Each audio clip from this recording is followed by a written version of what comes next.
Pavilion তোমাদের জন্য নিয়ে এসেছে বাংলা ভাষায় এই প্রথম বাংলা শব্দ নিয়ে বোর্ড গেম শব্দজব্দ। এক নজরে দেখে নেওয়া যাক এই খেলার মূল নিয়মগুলো। এই খেলায় এলোমেলোভাবে ছড়িয়ে থাকা বর্ণগুলো সাজিয়ে বুদ্ধিদীপ্ত উপায়ে বোর্ডে অর্থপূর্ণ শব্দ বানাতে হবে আর পয়েন্ট স্কোর করতে হবে। খেলা শেষে যার পয়েন্ট সবচেয়ে বেশি হবে সেই জিতবে। শব্দজব্দ খেলতে পারবে 2 থেকে 4 জন মিলে। খেলার সরঞ্জামের মধ্যে থাকছে একটি আয়তাকার গেম বোর্ড, একটি বর্ণ রাখার ব্যাগ, 5টি ফাঁকা ফলক সহ মোট 120টি বর্ণ ফলক, 4টি বর্ণ রাখার তাক, একটি অভিধান আর খেলার বিস্তারিত নিয়মাবলী। প্রতিটি বর্ণ ফলকে পয়েন্ট যুক্ত রয়েছে, তবে ফাঁকা ফলকে কোনো পয়েন্ট না থাকলেও তা যে কোনো একক বর্ণ বা কার হিসেবে ব্যবহার করা যাবে। শব্দ তৈরি হয়ে গেলে ফলকের গায়ে থাকা পয়েন্ট অনুযায়ী স্কোর হিসাব করতে হবে। যেমন ও, জ, ন দিয়ে ওজন শব্দ তৈরি করলে মোট পয়েন্ট হবে 7 + 4 + 1 = 12।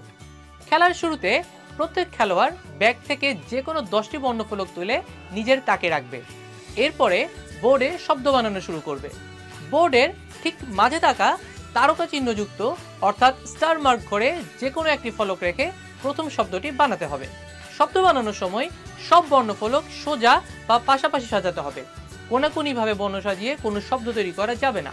যে কয়টি বর্ণফলক বসিয়ে শব্দ বানানো হবে সে কয়টি নতুন ফলক কাপড়ের ব্যাগ থেকে আবার নিতে হবে, যেন নিজের তাকে সবসময় 10টি বর্ণফলক থাকে।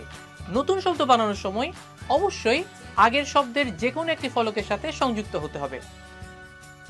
কোনো শব্দের ডান, বাম, ওপর বা নিচের যে কোনো ঘরে বর্ণ বসিয়ে নতুন শব্দ যোগ করা যাবে।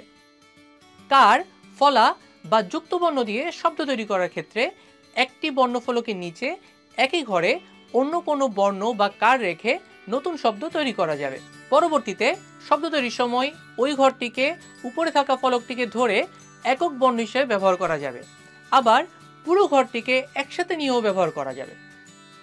কার এবং যুক্ত বর্ণ একসাথে ব্যবহার করে শব্দ তৈরি হলে, অর্থাৎ বোর্ডের একই ঘরে 2 বা ততোধিক ফলক একসাথে ব্যবহার করলে সবগুলো ফলকের পয়েন্টটি হিসাব করা হবে।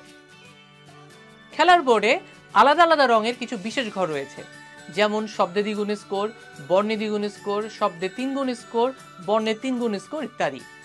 এসব ঘরে বর্ণফলক রেখে শব্দ গঠন করলে পয়েন্ট দ্বিগুণ বা 3 গুণ করে হিসেব করা হবে।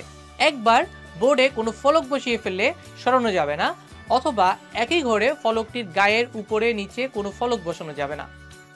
একই পালায় বর্ণফলক যে কোনো একদিকে বসানোর পর 2 বা ততোধিক শব্দ তৈরি হয়ে গেলে সবগুলো শব্দকে কিন্তু অর্থবোধক হতে হবে, নয়তো বসানো যাবে না।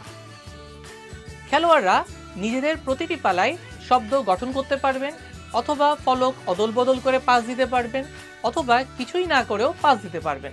খেলা শেষে সব বর্ণফলক ব্যবহার হয়ে গেলে যার স্কোর সবচেয়ে বেশি হবে তিনিই হবেন বিজয়ী। এই হলো খুব সংক্ষেপে শব্দজব্দ খেলার মূল নিয়ম। তাহলে আর দেরি কেন, বুদ্ধি দিয়ে বর্ণ সাজিয়ে শব্দ বানাও আর দেখিয়ে দাও সবাইকে বাংলাটাও তুমি ভালোই পারো।